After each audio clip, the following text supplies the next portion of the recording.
मनीषा के मामले में सच में विधायक के बेटे की गिरफ्तारी हुई है? क्या अब मनीषा की हत्या की गुत्थी सुलझ गई है? और आखिर मनीषा का वो प्रेमी कौन था जिसे पुलिस ने गिरफ्तार किया है? क्या अब सच में मनीषा को इंसाफ मिलने वाला है? ये सब जानने से पहले अगर आप भी मानते हैं कि मनीषा के साथ गलत हुआ है और उसे इंसाफ मिलना चाहिए, तो इस वीडियो को अंत तक देखें और कमेंट में we want justice for Manisha जरूर लिखें। मनीषा केस में इस वक्त ऐसे खुलासे हो रहे हैं जिन्होंने हर किसी को हैरान कर दिया है। नर्सिंग कॉलेज से लेकर स्कूल, कीटनाशक विक्रेता, गांव वाले, कमेटी वाले, सबके बयान ऐसे बवाल मचा रहे हैं जिनसे केस की दिशा पूरी तरह से बदल गई है। लेकिन यह जानना बेहद जरूरी है कि आखिर इस केस में प्रेम प्रसंग का मामला कैसे आया। जब मनीषा की लाश मिली तब पुलिस की जांच के दौरान यह बात सामने आई कि मनीषा एक युवक से प्रेम प्रसंग में थी। पुलिस ने इस मामले को और गहराई से छानबीन की तो यह जानकारी परिवार तक भी पहुंची, लेकिन उन्हें यह बिल्कुल भी नहीं पता था कि उसका यह प्यार इतना गहरा और खतरनाक हो चुका था। जैसे जैसे पुलिस ने जांच आगे बढ़ाई, वैसे वैसे एक एक कर ऐसे राज सामने आने लगे जिन पर किसी को यकीन ही नहीं हुआ। मनीषा के फोन की कॉल डिटेल्स, चैट हिस्ट्री और गवाहियों ने जो तस्वीर बनाई वह बिल्कुल अलग थी। और फिर पुलिस के सामने आया एक ऐसा नाम जिस पर मनीषा ने सबसे ज्यादा भरोसा किया था। प्रेम प्रसंग का मामला। अच्छा, ये बात घर पे मालूम हो गई थी मनीषा के? बिल्कुल, लड़के से शादी करना चाहती, लड़की ने मना कर दिया। लड़का माइनर है, 18.5 साल। दरअसल मनीषा के कॉल चैट, गवाहों के बयान के मुताबिक यह पूरा मामला 11 अगस्त से नहीं बल्कि 10 जुलाई से शुरू हुआ था। उस दिन मनीषा ने घर वालों से कहा कि वह किसी काम से सिंघानी जा रही है, लेकिन असल में वह सीधे भराड़ा अपने प्रेमी से मिलने होटल पहुंची। लौटने में देर हो गई और पिता ने देखा कि वह सिंघानी की बजाय भराड़ा की ओर से आ रही है। शक गहरा गया। घर में पूछताछ और मारपीट हुई, तब जाकर सच सामने आया। दरअसल मनीषा की चचेरी बहन ने परिवार को बताया कि उसका प्रेम प्रसंग चल रहा है। फोन चेक करने पर चैट्स और कॉल्स से सब कुछ साफ हो गया। घर वालों ने मामा को बुलाया और लंबी पूछताछ की। मनीषा ने माना कि वह एक लड़के से प्यार करती है। परिवार डर रहा था कि अगर ये बात गांव समाज में फैल गई तो बदनामी होगी। मनीषा को समझाया गया, लेकिन वह नहीं मानी।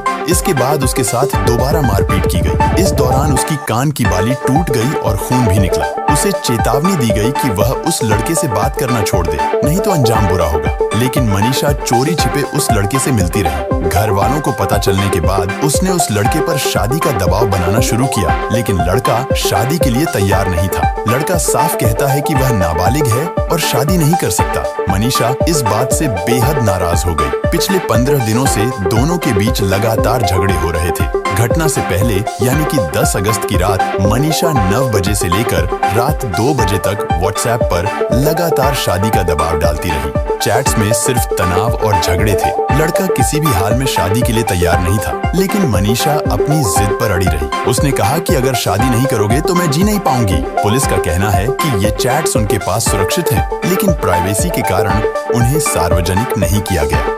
10 अगस्त की रात बातचीत के बाद अगले ही दिन सुबह यानी 11 अगस्त को मनीषा अपने घर वालों से कहती है कि वह नर्सिंग कॉलेज जाएगी, फॉर्म भरने और एडमिशन के सिलसिले में बातें करने। रोज की तरह वह पहले अपने प्ले स्कूल पहुंची, जहां वह पढ़ाने का काम करती थी।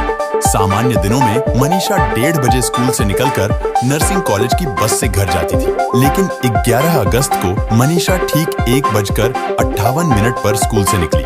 वह उसी नर्सिंग कॉलेज की बस से आती जाती थी जिसमें एडमिशन कराने का बहाना बनाकर वह घर से निकली थी, लेकिन उस दिन मनीषा बस से नहीं गई। मनीषा ने घर पर कहा था कि वह नर्सिंग कॉलेज जा रही है, लेकिन हकीकत ये थी कि वह रोज नर्सिंग कॉलेज की बस से ही घर लौटती थी। बस पकड़ने के लिए वह अपने प्ले स्कूल से पैदल नर्सिंग कॉलेज तक जाती थी, क्योंकि कॉलेज की ही बस उसके गांव तक आती थी। 1:58 पर वह प्ले स्कूल से निकली और इस दौरान स्कूल के सीसीटीवी कैमरे में उसकी वीडियो रिकॉर्ड हुई, जिसे आप स्क्रीन पर देख सकते हैं। थोड़ी दूर जाकर वह एक दुकान के कैमरे में भी दिखी। फिर 200 मीटर जाने के बाद उसने एक दुकान से 1 लीटर कीटनाशक खरीदा। दुकानदार ने पुलिस को बताया कि उसे लगा यह दवा मनीषा के पिता ने मंगवाई होगी, इसलिए उसने ज्यादा पूछताछ नहीं की। आप खुद उस दुकानदार का बयान सुनिए। 11 तारीख को 1:55 एग्जैक्ट टाइम तो मुझे याद नहीं है, बट 1:55 50 के आसपास वो आई थी और हमने पूछा कि अंकल जी मोनो मिल जाएगी 1 लीटर। मैंने कहा बेटा मिल जाएगी। दुकानदार देवेंद्र कुमार से पुलिस ने लंबी पूछताछ की।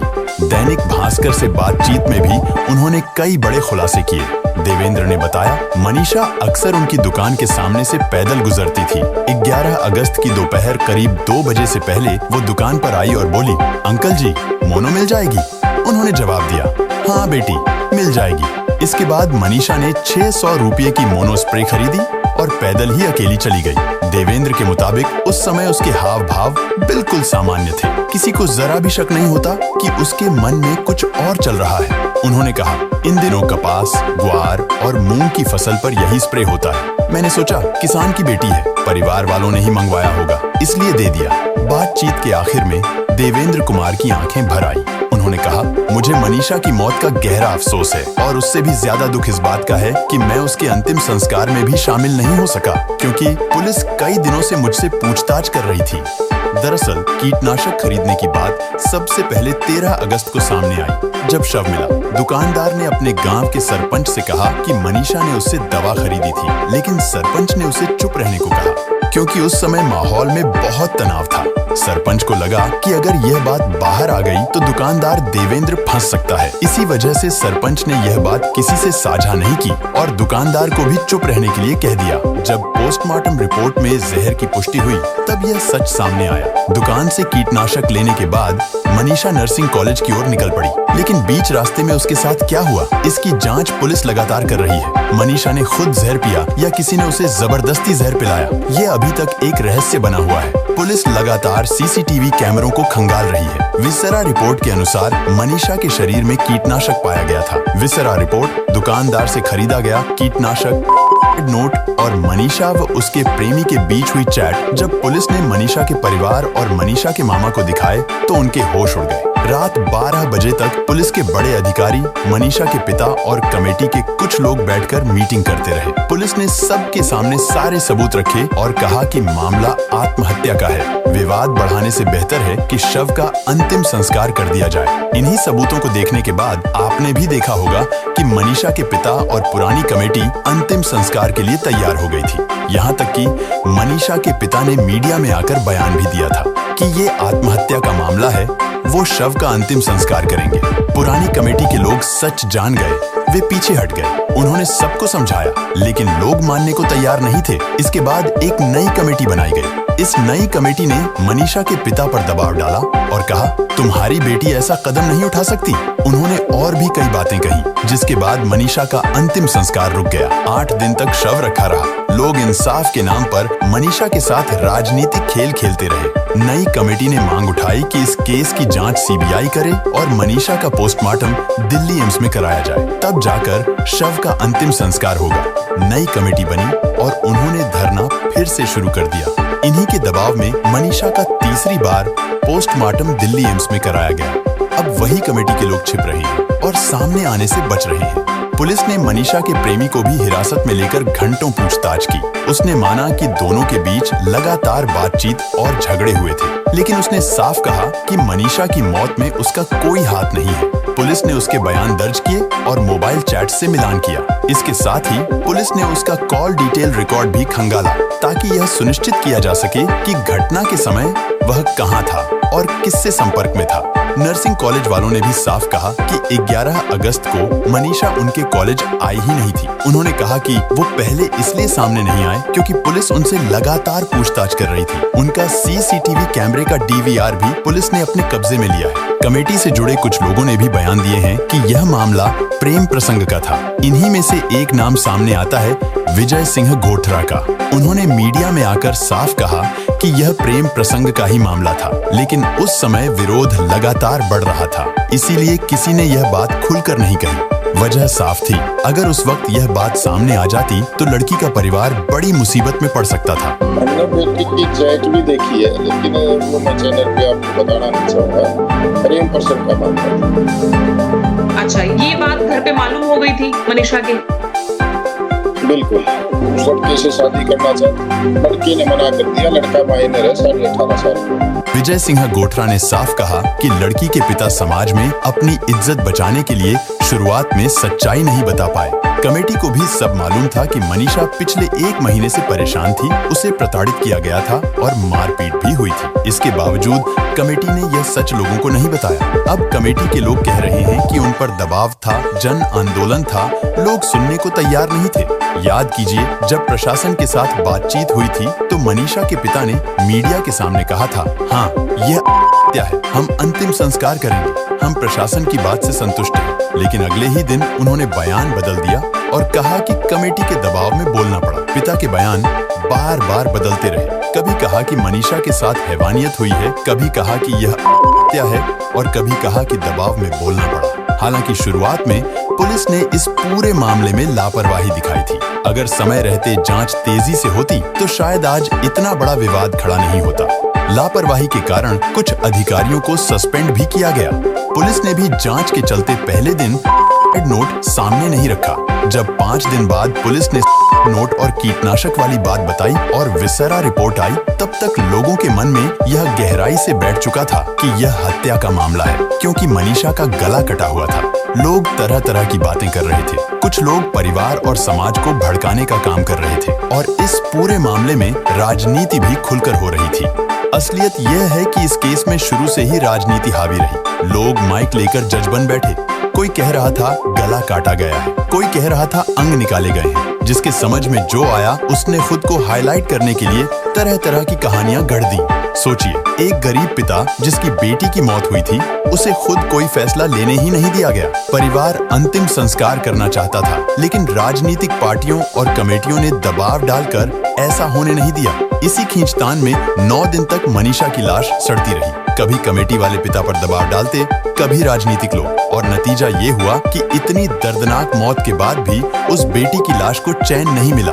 एक नहीं बल्कि 3 बार पोस्टमार्टम कराया गया। मरने के बाद भी राजनीति उसके साथ होती रही। लोगों ने उसकी मौत को एक तरह का तमाशा बना दिया। राजनीति की रोटियां सेंकने के लिए गरीब पिता को बार बार अपनी बातों में उलझाया गया। वो पिता हर बार कहता रहा, ये मेरी मर्जी नहीं है, कमेटी का दबाव है। लेकिन आज वही पिता अकेला खड़ा है। गांव वाले, कमेटी वाले, राजनीतिक लोग जिन्होंने शुरुआत से तमाशा बनाया, आज कहीं नजर नहीं आ रहे। आज इन्हीं अफवाहों के चलते लोग आगे आने वाली सच्चाई को मानने को भी तैयार नहीं है। मनीषा का शव मिलने के बाद तरह तरह की अफवाहें फैलाई गईं। कुछ लोग झूठा दावा कर रहे थे, जनता को गुमराह कर रहे थे कि मनीषा का बॉडी पार्ट गायब था।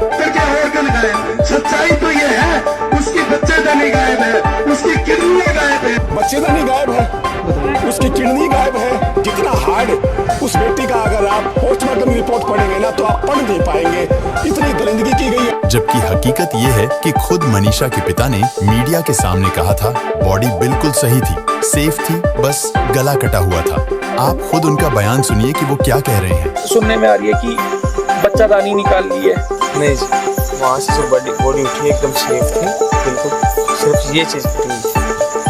वहाँ मेडिकल हुआ उस टाइम तो देखो जी, शरीर के पार्ट्स लिए जाते हैं, कुछ लीवर का हो गया, किडनी का हो गया, किडनी का हो गया, कुछ भी हो गया। सुना आपने, मनीषा का परिवार साफ कह रहा है कि बॉडी पार्ट निकले नहीं थे, बॉडी बिल्कुल सेफ थी। पोस्टमार्टम के बाद कुछ अंग फोरेंसिक जांच के लिए भेजे गए थे, जो कि एक सामान्य प्रक्रिया है। लेकिन कुछ राजनीतिक लोग झूठी अफवाहें फैलाकर खुद को मशहूर करना चाहते थे। वो लोग क्या साबित करना चाहते थे, ये आप सब अच्छे से जानते हैं। हर किसी को पता है कि पोस्टमार्टम के दौरान शरीर से कुछ अंग निकालकर फोरेंसिक जांच के लिए भेजे जाते हैं, लेकिन इसे जानबूझकर गलत तरह से प्रसारित किया गया। न जाने कितनी झूठी कहानियां घड़ी गईं, जिनसे जनता में आक्रोश फैल गया और नतीजा आज सबके सामने है। धरने पर कमेटी के सदस्यों के साथ साथ मनीषा के परिवारजन भी मौजूद थे। इस पूरे घटनाक्रम में राजनीति का रंग साफ तौर पर दिखाई दिया। आंदोलन में कुछ ऐसे लोग भी शामिल हुए जो सोशल मीडिया के जरिए खुद को चमकाना चाहते थे।